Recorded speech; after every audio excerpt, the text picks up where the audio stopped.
The bustling Riverside Mall was especially crowded that Saturday afternoon. Marcus Thompson, a 34-year-old software engineer, walked through the mall after finishing his lunch break. He had just bought a new phone case and was heading back to his car when something caught his attention, the sound of a child crying. Marcus stopped walking and looked around. Between the crowd of shoppers rushing past, he spotted a small boy standing alone near the toy store. The child couldn't have been more than 6 years old, wearing a red Spider-Man t-shirt and blue shorts. Tears were running down his face as he looked frantically in all directions. For a moment, Marcus hesitated. As a black man, he had learned to be careful in such situations. People often misunderstood his intentions, and he had faced unfair judgment many times before. But seeing the lost child's frightened face, Marcus knew he couldn't just walk away. "I have to help," Marcus whispered to himself, adjusting his neat blue collar shirt and name badge from his company. He approached the boy slowly, making sure to keep some distance so as not to frighten him more. "Hey there, buddy.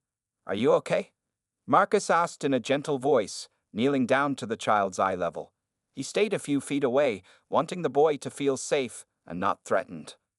The child looked at Marcus with tear-filled blue eyes. His small hands were clutching a toy robot he must have picked up from the store display. "I can't find my daddy," he said between sobs. "My name is Marcus," he said with a kind smile. "Can you tell me your name?" The boy wiped his eyes with his free hand. "Tommy," he replied, his voice shaky, but a little calmer now. "Nice to meet you, Tommy. That's a cool robot you got there," Marcus said, pointing to the toy. He noticed Tommy's grip on the robot relax slightly as he looked down at it.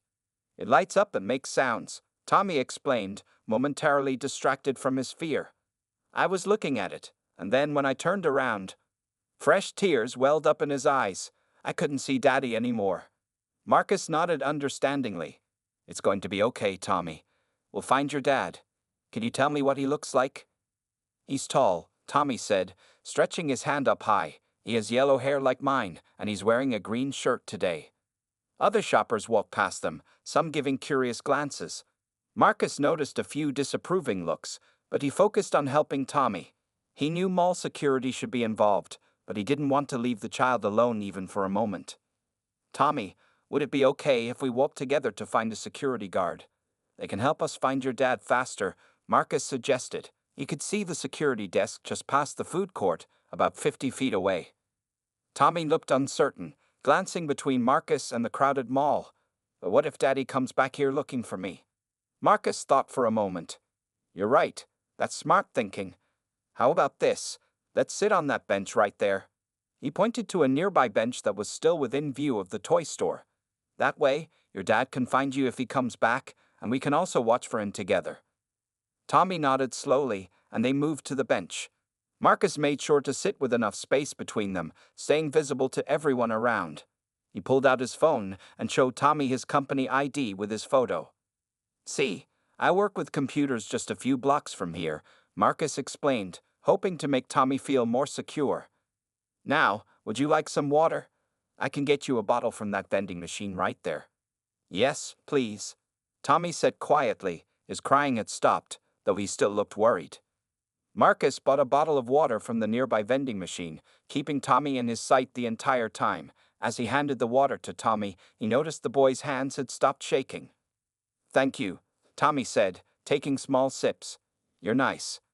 Marcus smiled, though his heart felt heavy. He knew that somewhere in the mall, Tommy's father must be worried sick. But he also knew that helping this lost child was the right thing to do, regardless of how others might view him. As Marcus and Tommy sat on the bench, more people walked by the toy store.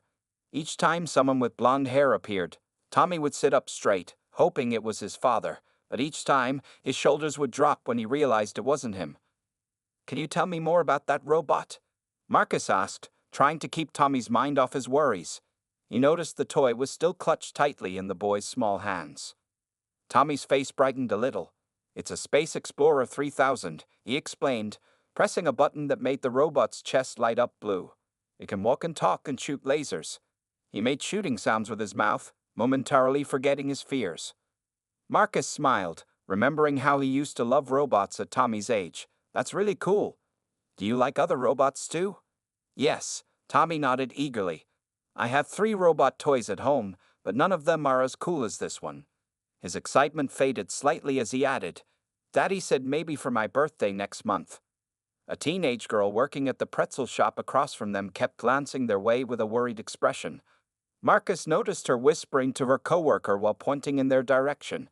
He took a deep breath, staying calm and focused on Tommy. Your birthday's next month? How old will you be? Marcus asked, keeping his voice cheerful despite his growing concern about the attention they were attracting. 7. Tommy held up 7 fingers proudly.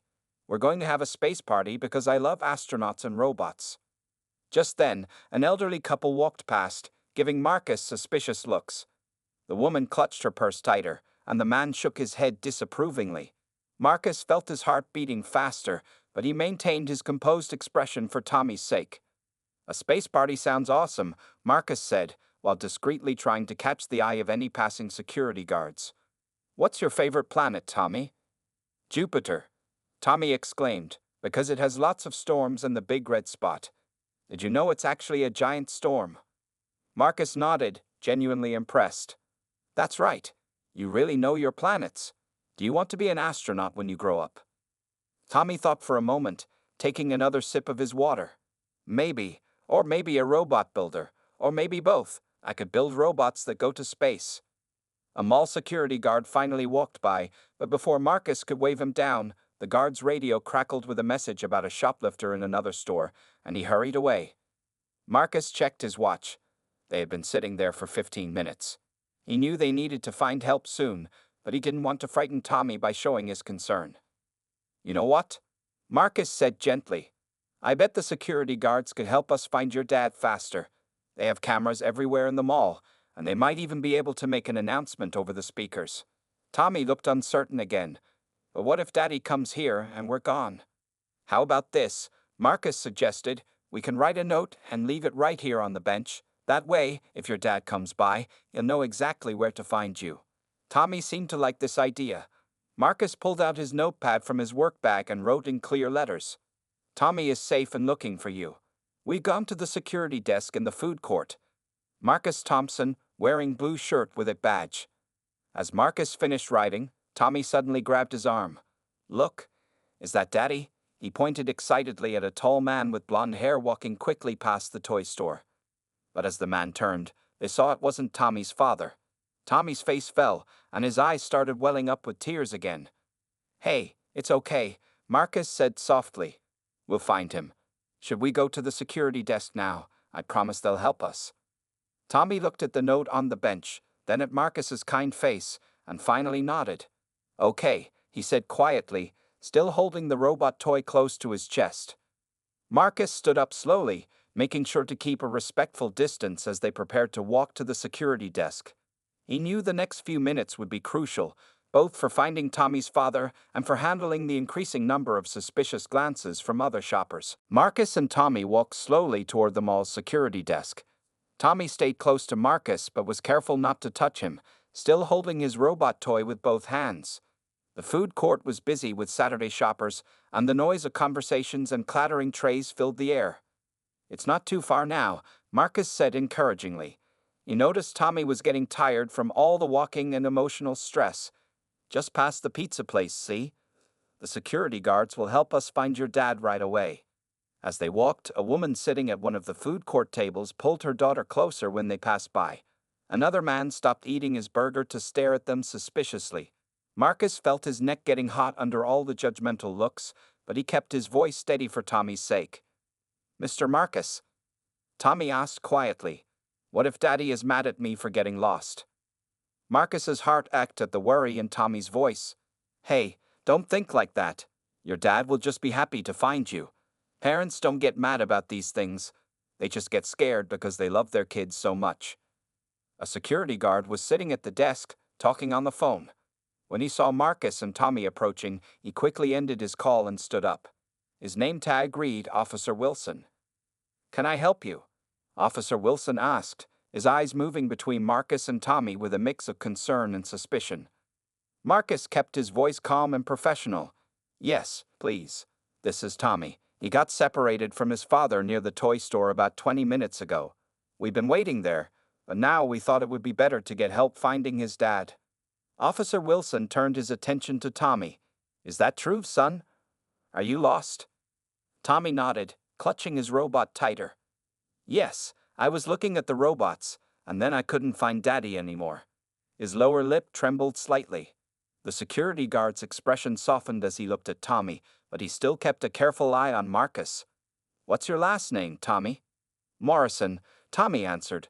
My daddy's name is James Morrison. Officer Wilson picked up his radio. This is Wilson at the main desk. We have a lost child, Tommy Morrison, looking for his father James Morrison.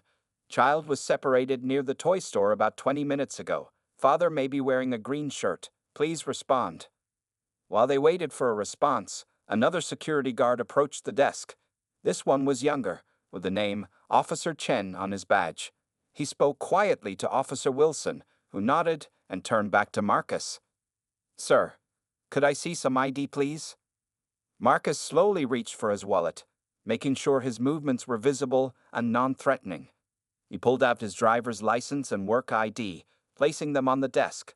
Of course, my name is Marcus Thompson. I work at TechCore Solutions just 3 blocks from here. Officer Chen picked up the IDs and began typing the information into a computer. Tommy watched all of this with confusion, not understanding why everyone seemed so serious. Can you tell us exactly how you found Tommy? Officer Wilson asked, taking out a notepad. Marcus explained everything clearly, how he heard Tommy crying, how they waited at the bench, and why they decided to come to security. As he spoke, Tommy nodded along, confirming the story.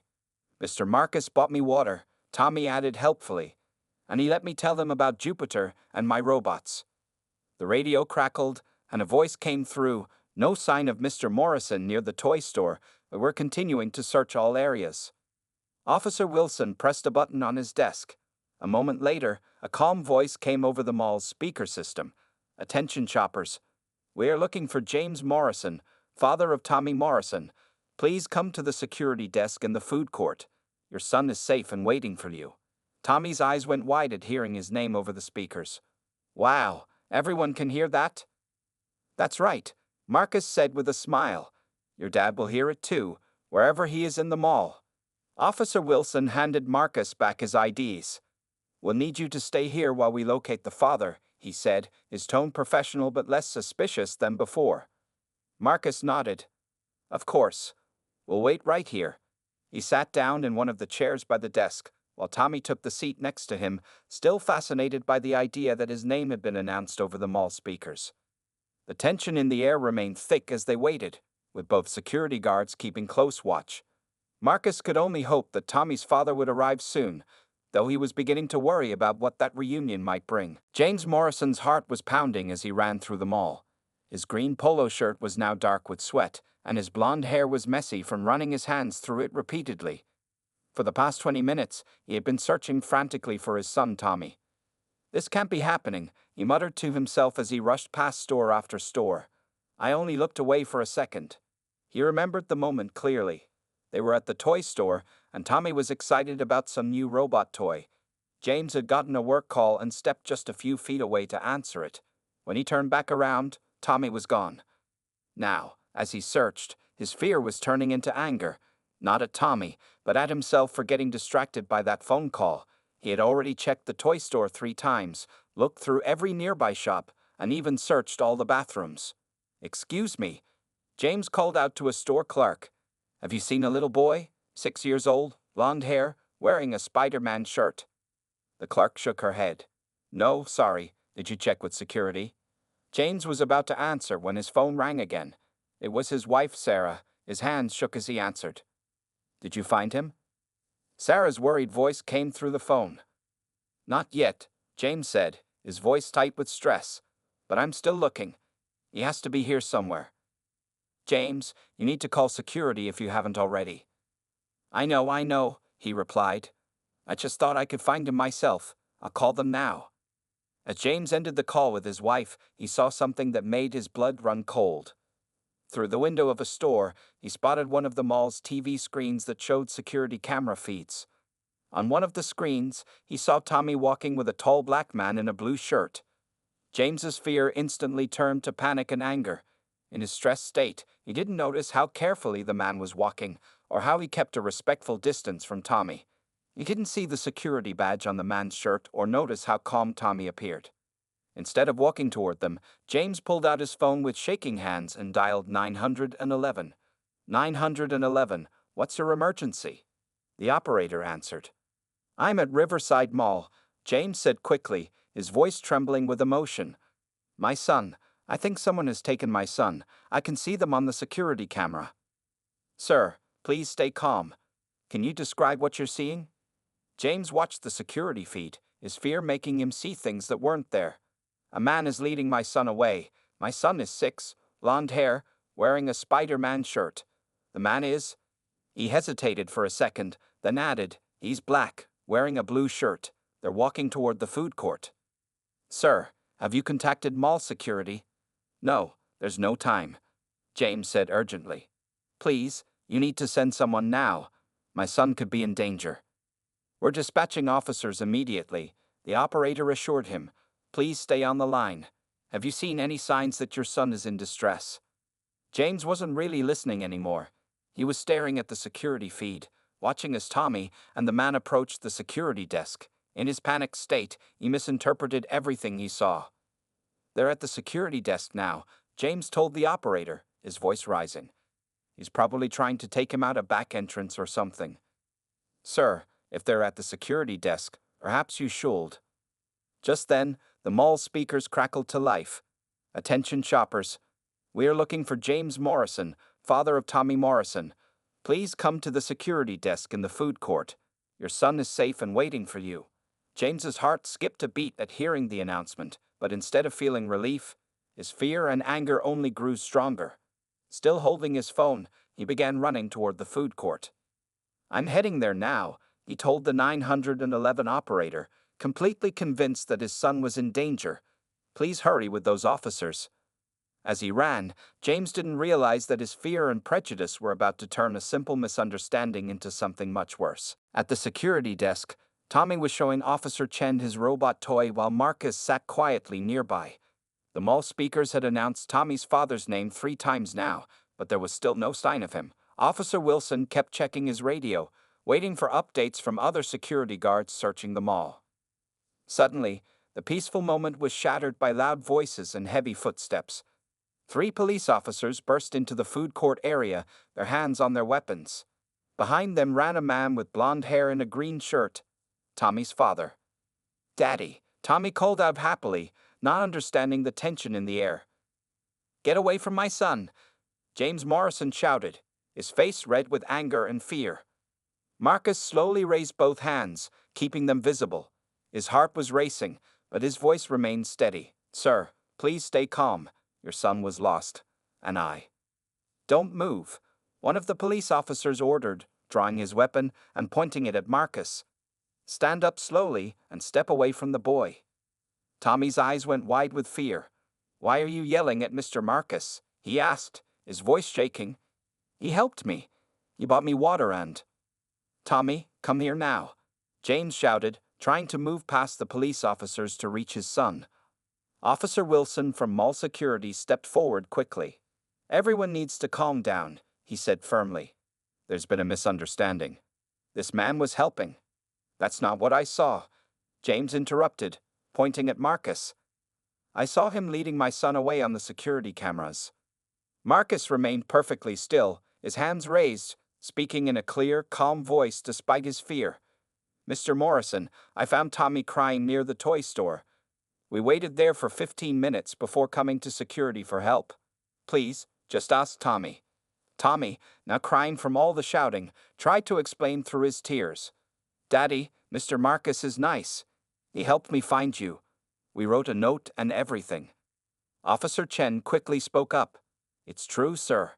We verified Mr. Thompson's ID, and your son has confirmed everything. We have security footage of the entire incident. The police officers looked uncertain now, their weapons still drawn but their expressions showing doubt. The one in charge, whose badge read Sergeant Roberts, spoke firmly to James. Sir, is this your son? Yes, but... Tommy, Sergeant Roberts said more gently, has this man hurt you or scared you in any way? Tommy shook his head hard, tears still running down his face. No, he helped me. He let me tell them about Jupiter and robots in space. Why is everybody being mean to him? The food court had gone completely silent. Choppers stood frozen, watching the scene unfold. Some had their phones out, recording everything.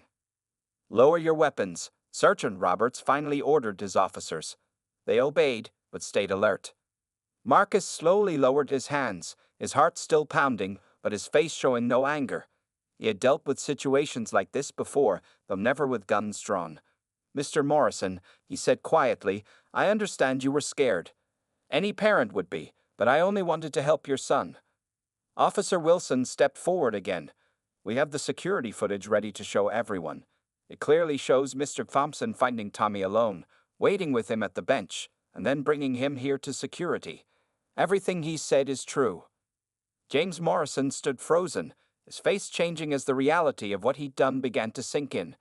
He looked at his crying son, at the drawn faces of the police officers, at the crowd of people watching with their phones, and finally at Marcus, the man he had just put in terrible danger because of his prejudiced assumptions.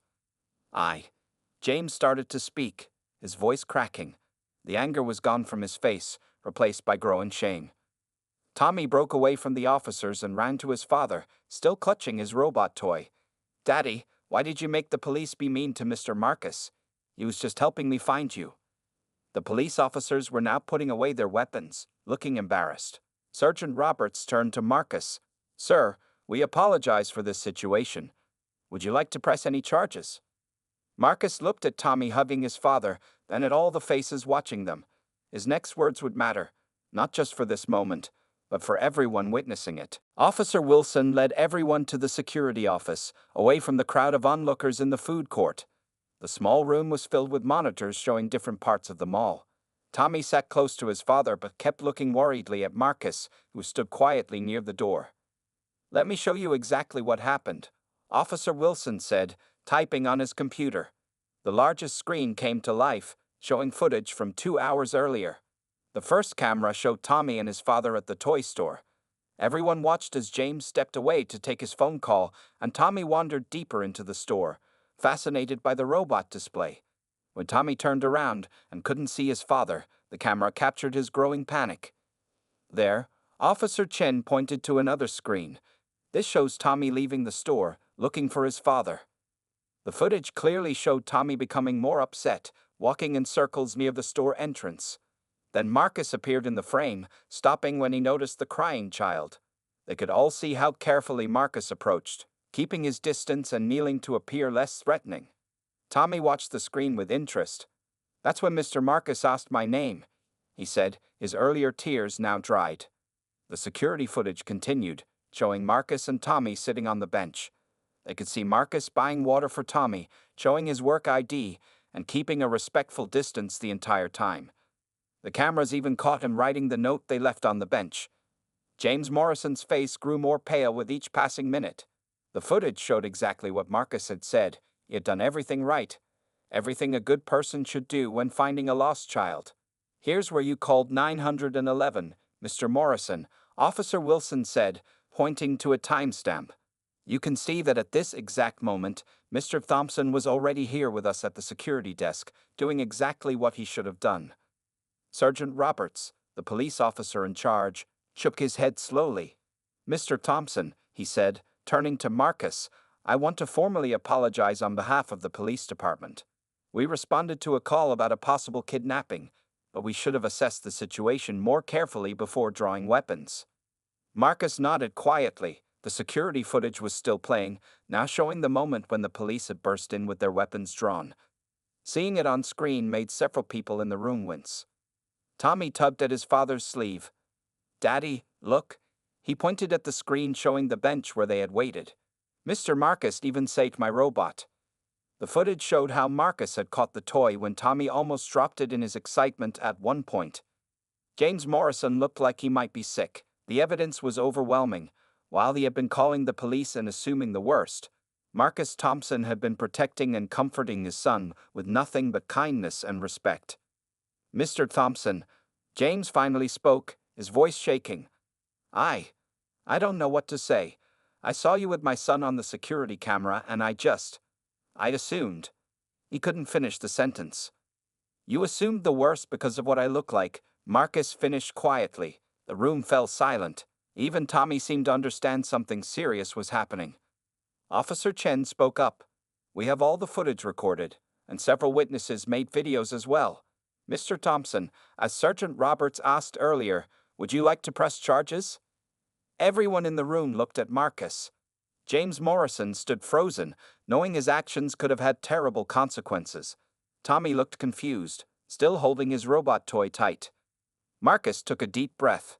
His next words would affect not just this family, but potentially many others who would hear about this incident. He looked at Tommy, who gave him a small, worried smile, then at James Morrison, whose face showed a mix of fear, shame, and remorse.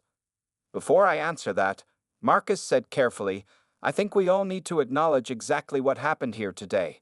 He gestured to the security footage, still playing silently on the screens around them.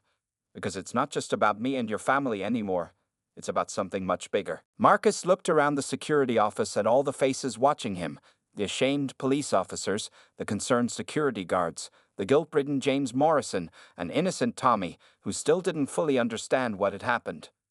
I'm not going to press charges, Marcus said finally. His voice was firm but gentle, but I have a different request. Sergeant Roberts nodded.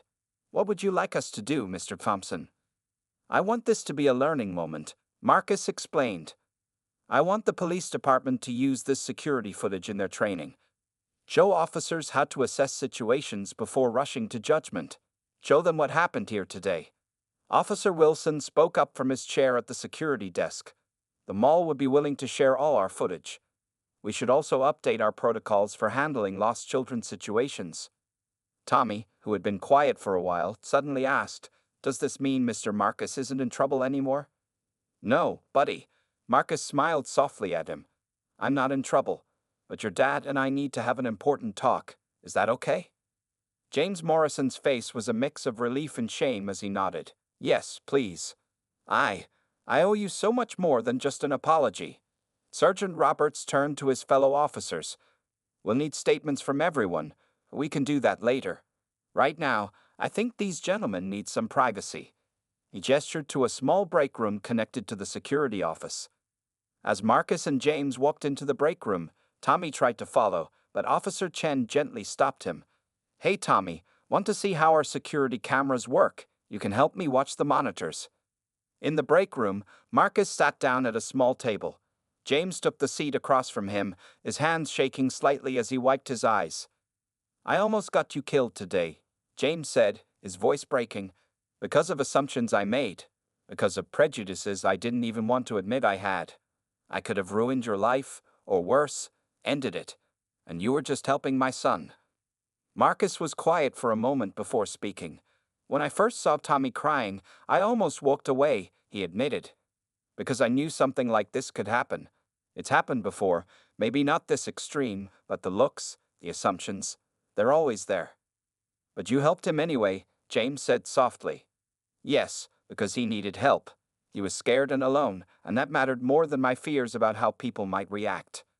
Marcus leaned forward slightly.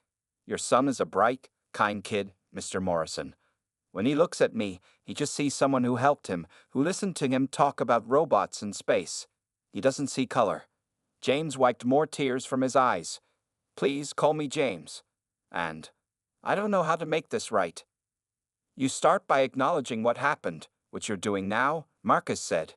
Then you work on changing, not just yourself, but helping others change too. That security footage? It tells a powerful story.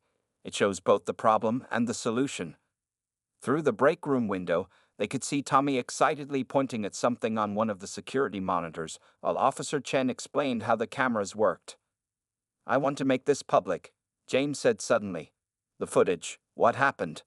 People need to see it. They need to see what I did wrong and how it could have ended tragically. Will you help me do that?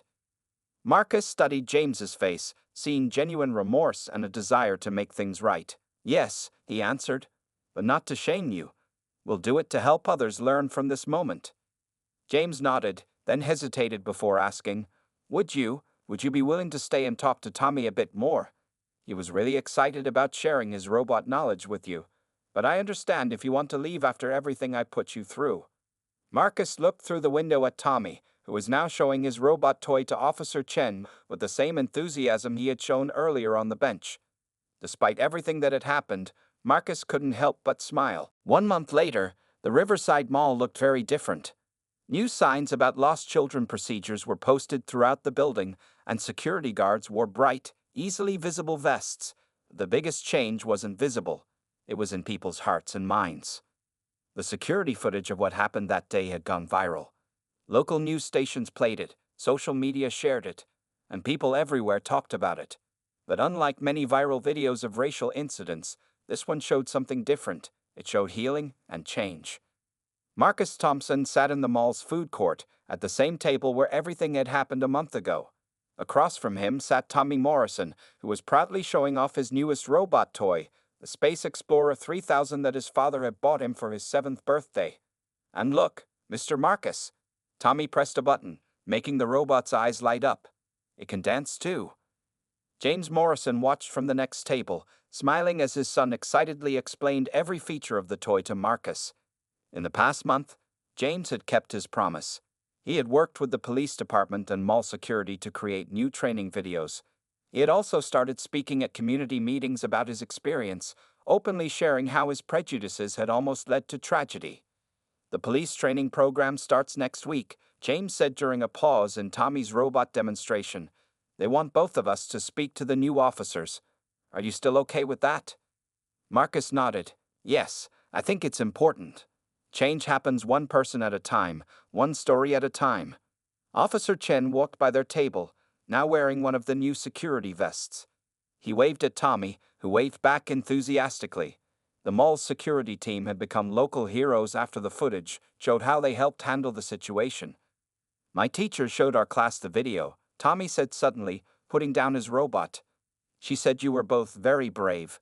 Mr. Marcus for helping even though he was scared, and Daddy for admitting he made a mistake. James reached over and squeezed his son's shoulder gently. The video had been edited appropriately for schools, focusing on the importance of kindness and overcoming prejudice. It had already been shown in several local elementary schools as part of their character education programs.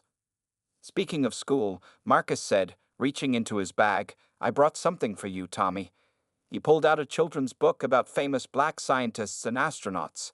Since you love space so much, I thought you might enjoy learning about some amazing people who worked with NASA. Tommy's eyes lit up as he opened the book. Look, Daddy, this astronaut built robots for space. James watched his son's excitement with grateful eyes. In the past month, he had worked hard to educate himself and